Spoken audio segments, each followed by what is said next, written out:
Hi guys, welcome to the third episode of No.7. You're joined by me, Samir, and my co-host Sam again.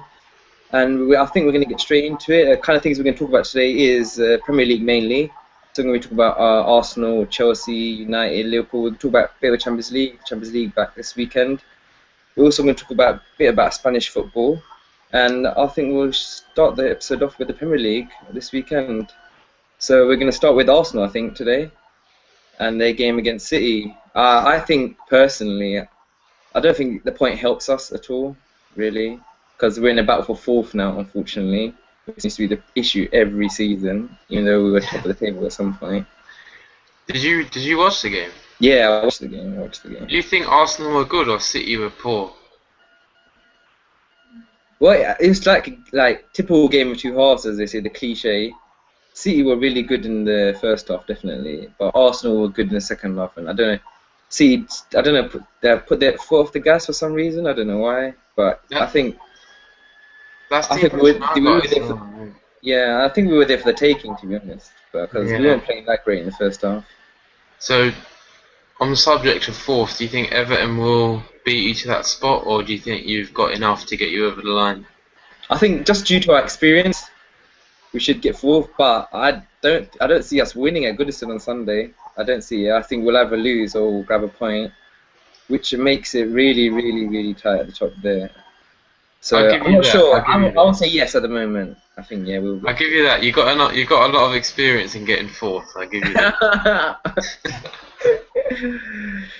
Okay, I think that's about enough about my team and the fight for amazing fourth place. We'll move on to your team, Man United, winning 4-1 on the weekend. But that wasn't really the highlight, was it, Sam? What was the highlight of the game? The low light was above Old Trafford, man. The banner, the plain banner.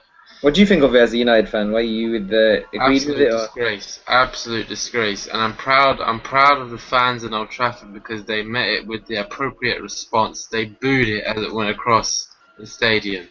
Yeah, because like I wrote on Twitter that I don't understand. Like it's one bad year of with no success. We've Yeah. had so many years of success, and like some United fans obviously complaining about it. Like compared to Arsenal, like who had 9 years of no trophies, then I would understand like banners and all that kind of stuff. But 1 year, you gotta give the dude a bit of time. Uh, well, the important thing on Sunday or Saturday it was that, like, even though the banner appeared, we still managed to get 4 goals and win the game. Mata got his first goal. Rooney got another 2 goals. Januzaj picked up a nice assist. Everyone played well. So that sort of took the spotlight a little bit off the playing burner and then sort of also relieved Moyes. And I also think that Moyes come out early before the game to greet the fans and stuff like that. It's Hmm. showing his strength as a manager and showing that he can take a battering and still come out the other end. So I think the playing burner also developed his sort of slightly improved his managerial sort of aura and stuff like that, saying Hmm. stuff like, "Oh yeah, I'm the boss at Old Trafford. Say what you want. I'm not going to go anywhere." And I always think that's good at a He's playing football his club. corner only. He has to. He's not gonna go. You've got to give him rain. He's been battered by so many people. So many people. It's funny though. Like a year ago, he was at Everton doing well, and everyone's praising how good of a manager he is, and he needs a chance at a top club. And as soon as he gets there, they start battering him when he starts going pear-shaped. Well, do you know the thing is, if you compare the points tally of Everton last year, Man United this year, they're actually quite similar. Yeah, So okay. I know that. that might be a story in itself, but or that might even mean he's not good enough to do it. He's still doing his Everton, still got his Everton mentality, but we'll see what happens. Time will tell. Time will tell. Exactly, But time I will think tell. that's enough of fourth place talk, and we should move on to something a bit more interesting. The title, Chelsea dropping points again. Here we I go. did. It's not like the Mourinho style, man. I thought they would have it sewn up by now, Well, especially with the games they've they haven't got a dropped. striker, have they? Now they are severely struggling, and I think Mourinho hinted at the weekend as well that he's ready to let some players go. And then big clearer. They got loads. I heard they got 20 plus out on loan. That's including players like Marin, Lukaku, Moses. It's like crazy. I was reading somewhere today that a club in no Inter were not willing to meet £5 million for Fernando Torres. Where did you read that? I was reading that on Goal, I think it was. Even though Goal are not the Maybe that's most most reliable reliable, source. they're mostly rubbish. But I just think that's quite amusing.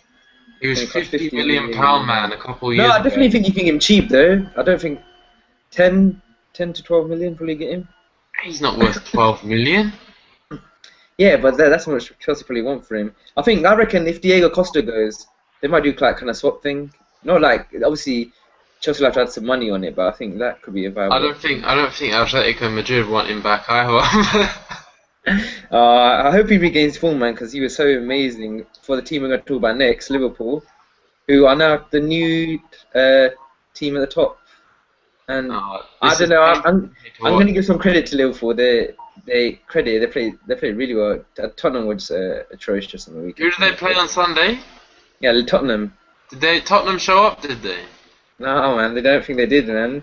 Two of the goals they just handed to them. I don't know what Tottenham are doing, man. I watched the first 25 minutes Hmm. and I turned it off. Because, even before the game, I said to myself, there's no way Tottenham are going to go there and get anything. Hmm. And you know what? I think they summed it up after the game. I think it was Graham Souness on Sky Sports. He goes, the Tottenham players in the tunnel were just leaning on the sides of the side of the tunnel, Hmm. waiting to go out. Like it's just there, like we have to do it, stuff like that. Yeah. I think Just I think like yeah. I think Tim Sherwood's in a bit of hot water there. I don't understand the why you start sitting in the director's box as well. I know afterwards he had the interview, match of the day, and he was saying, "Oh, I want to get a better view of my team." So is he saying that he was conceding defeat already and wanted to see what's wrong from a higher view? It didn't make sense to me. If you're a manager, I think you should be down there with your players shouting orders out, not And they, sitting in the director's box. he seems like this manager that just got sacked recently from Nottingham Forest, Billy Davis. Yeah. He he got sacked because he made the football and the games and everything like that more about himself than the club and Yeah. the tactics and the goals and everything. Mhm. That's how Tim Sherwood seems like he's going down that road. Because you Mhm. know what? Fair play to him though, because he's trying to do his best, but then also when everyone gets a chance, they're saying he's going to be sacked. Yeah, it's true. And they're always just talking about is it Van Gaal, I think it Yeah, is. the Dutchman. Yeah, Yeah. they're always talking about him in the papers and stuff. It might now. There was like even a rumor after the game that Tim Sherwood punched someone and then like punched a player. I mean, and it was like people were saying it was he punched Dawson, then people said he punched Soldado, but then I think it was all shot down. He didn't punch anyone, kind of thing. It was like a rumor that been spreaded. But if that was the case, man, that's crazy. But what do you think? Yes or no for Liverpool title? I still say no. No. They're doing well though. I'm not saying they're doing well, but I still don't think. I I'm still think saying Chelsea no. semi. I'm saying no because this badge matters. But But it'll I be think painful for me to the watch City it. game will be crucial, isn't it? City game, Anfield. You know what? You know what's scary though? I think Liverpool could beat City, but I'm hoping Yaya has one of those days. Just He has was one like, of those do you days know, where he he played tears them okay apart. against us. He wasn't as I've seen him better when he played against Arsenal. It's quite far from actually. Yeah, I've seen better. He looked tired though. They looked tired. Yeah. We'll move on to the next thing, and it's your team that are playing in the Champions League against Bayern Munich. I think today they had the press conferences, didn't they? Both Pep and Moisey. And I heard Giggs did quite well in the press conference. He did. He had a blinder in the press conference. It's quite impressive. That's two in a week now. Scholes and Giggs pulling blinders. But do you know one interesting thing happened? An Oh, American reporter actually asked Ryan Giggs, "Do you want to manage Manchester United Football Club in the future?" And the press officer for Man United blocked the question. He wouldn't let him answer it. I think it's understandable, especially. Was Moyes at the press conference as well? Yeah, it was Moyes and Okay, Giggs. that's why. See, that's why then, isn't it? No, but Okay. that's pretty funny. I would have loved to hear his answer. Yeah. Did you hear what they asked Pep? Oh, what about the manager's job? Yeah, he said like, "Oh, you were in New York. Like, did Ferguson talk to you?" And he said, "Oh, he talked too fast. If he offered to me, I didn't hear him." Do you reckon he offered it? I reckon. I think he offered it, and Guardiola goes to him, "I'm not ready." You reckon? Yeah, I think he Yeah. offered it as well. I think he offered it, and Guardiola was like, "Oh, I'm not ready." Yeah. But it's strange. I was surprised that if it is true that he did turn it down, it's a bit surprising. I thought he would have took it on. And I want him in English football. I just want to see him. I don't know how he'll fit here because most people, I don't know if people agree with me, but like, he's moving to Bayern Munich, who were already successful. If that makes sense, he wasn't making a team. He was just improving upon a team that's already nearly at the top of their game. That's probably why he said no to Man United. He goes, "Let Moyes go in, get some players, and then I'll come in 3 years." Get the Spaniards in like Mata and all sorts. Yeah, well, if we keep going like this, he'll be picking us up from League One, for God's sake. Right. So what do you think? What do you think? Do you think you got a chance against Bayern Munich? I think we have got a chance. I mean, I just tweeted maybe an hour or so ago that my starting 11, I'd have Fellaini playing the number 9 role. Hmm. Because I don't think they'll be able to handle his strength. And then Yeah. play Rooney behind him, Kagawa, and then Valencia or Welbeck. Actually, probably Welbeck. He's got a bit more pace. Then Hmm. Carrick and Fletcher behind doing the dirty work, and then defence sorts itself out. I think if you put Fellaini up there, we might be able to get something. Hmm. That's It's the not way hard, I would man. go about it You want to anyway. go out fighting, as we said in previous episodes about teams. There's no point in sitting back. You might as well try and win the game. Sneak a goal here and there. You never know. It's knockout football. Anything can happen. Exactly. And I think the other game that affects the Premier League is the Chelsea PSG.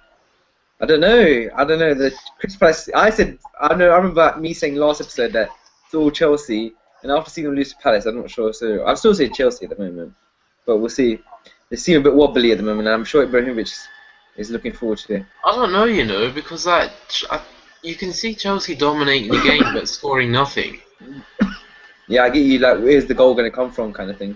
Yeah, because like if Hazard has an off game and then like maybe Torres, but see the thing with Torres, yeah, he could have 20 chances and miss 20 chances. That is the problem. Like Yeah. the majority of strikers, yeah, like Bentner and even Let's not talk about even Bentner. Bentner, yeah, if he had 20 chances, he'll get one in. Come on, you got to admit he'll Yeah. get one in. It's questionable. It's up for argument, but all right, I'll go with it. Oh, Yeah, I know what you mean, though. I know he's just. I think his confidence with Torres, man. He was amazing for Liverpool. So when's Atletico Madrid Barcelona? Is that next week? I think so. It might be. I think so. Actually, on the subject of Barcelona, Victor Valdez got out for a season. I know. I heard about that, and he's planning to leave as well. So that might be his last game for Barcelona now. That wouldn't be that bad. That has an impact on the Spain squad, though. Who's going to be their goalkeeper? Yeah, it's true. They got loads, haven't they? They got De Gea, Casillas, Reina, Diego Lopez at the moment as well. Who do you I've got think? Who do you think questions. should get the nod? I know who I've you're gonna pick. De Gea, obviously. He's easily the second best goalkeeper in the world. I think they should give De Gea the nod. I still think Casillas is better, but just because he hasn't played this season, you can't play a player that has not played Spent the this season. season on the bench. Huh? Yeah, I know he's always on the bench. So yeah, good to hear it go, man. He's been outstanding. Probably the best keeper in the Premier League this season. Definitely. By Well, I'd say far. from the United season.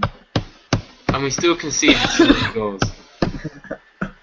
Some amazing saves, man. He's really grown. Remember how much hate he was taking initially. Exactly. And we're now gonna, I think, move on to the other end of the table, relegation battle. If you guys didn't know, West Ham won 2-1 tonight, didn't they? Diarmi and Carroll scored, and Johnson, was it for I something? think it was Adam Johnson, yeah. Oh, okay, fair enough. But it's getting tight down there. At the moment, it's Fulham out in 20th. And then we have Sunderland and Cardiff. And then West Brom and then Crystal Palace. What do you think? Who do you think is going to go down? I think Palace will stay up, and I also think Cardiff will get out of it, and West Brom will go down with Sunderland and Fulham. Yeah, I think I agree with that as well. I thought Fulham would get out of it, but I think it's too late for them. So I don't get that manager. I don't get he brought on a 17-year-old on Sunday against Everton, who are going for fourth. I know. Where's that? What's that guy's name? Matriglu or? something along Oh, those the lines. Greek striker. Yeah, Matruglu, something like that, yeah. yeah. I don't know where's he at. I haven't seen him yet either. Yeah, because he was linked with Arsenal at one point, and he was playing Champions League, and he went to Fulham. That's very straight. Now he's gonna be playing Championship next season. You must be relieved he's not in the link up to Arsenal. Wow. What? He's in a relegation battle now. Wouldn't we rather at least fight for fourth place? Talking of strikers, we've been linked heavily with Dermot. I'm gonna be honest. I haven't heard of him before. He's done well so far from what the stats I've seen. I've never seen him play, so I don't know what his style is, if he's similar to Giroud or not. But they're saying 8 million around that price. I don't know. I don't know. Do I want another one that no one knows about, or do I want someone established? Have Eight you watched him? million. Have you heard of him? Hmm? No, I never heard of him. Well, I don't know. Well, if we're getting him, Wenger's obviously seeing something in him, but I'm not sure. Eight, But 8 million, boys. I don't know. I don't I know. I think haven't seen him. 8 million sounds like a done deal for Arsenal. Yeah, it's our kind of deal, isn't it? Because Yeah. I think he's 21. He's Swiss as well, so I think that's where it's coming to. Guys, if you're just write in the comments if you guys ever seen him play, because I haven't. I'm sure if you search on YouTube, but everyone looks amazing on YouTube. So I might have to watch a game like on BT Sport or something, see what he's actually like game to game. Because I don't want someone similar to Giroud. We need to get someone a bit more versatile. I hate to say it, but I think I sniff Bentner's replacement there, to be honest. Well, a Swiss for a Dane, yeah? Obviously. You're hilarious, man. Have United have any rumours recently, or nothing really yet? No, is it too early? Well, we actually got dealt quite severe blows. Our main two targets, Gundogan was offered a contract at Dortmund, and apparently Cruz has been offered a contract at Bayern. So, Brilliant. Both your German but I lads. want the Portuguese midfielder William Carvalho. Yeah, I know you were telling me about because I've never seen him play, but you're saying he's like Yaya Toure, similar to Yaya Toure. He's similar. His passing is not that good, but his strength and pace is good. Hmm. But the prices that have been quoted are crazy, man. No, that's dumb. That's a dumb price. I wouldn't pay more than 20 million. Yeah. How old is he? He's 23, I think, or Yeah, man. 22. That's good age to get them at, definitely. Because that means he's developed a bit as well and stuff. Hmm. Yeah, that's good. So, any other business? Can you think of anything else that you want to talk about in this episode? We have to get a FIFA giveaway going, like in the next episode, maybe. Or we Yeah, need to get that done. Yeah, definitely. I think talking of next episodes, I think when do you want to do it? After Champions League or after Premier League? If Man United get through, we'll do it in the next episode. Oh. If something exciting's happening in the Champions League, I think me and Sam will think about doing it another episode in the midweek. But if it's just like regular service resumed, then we'll wait for the Premier League because there's some good games in the Premier League on the weekend as well. Mhm. So we'll hold on for that definitely. So I think that's it for this episode. I think that wraps it up. Had a good discussion about Premier League, and guys, please like and comment and give us some feedback because it's our third episode, so we still want to know what you want from us, kind of thing. Also, me and Sam are both on Twitter. Sam's is at MUFC Law, and mine is at SRI, and both those links will be in the description. But till next time, take it easy.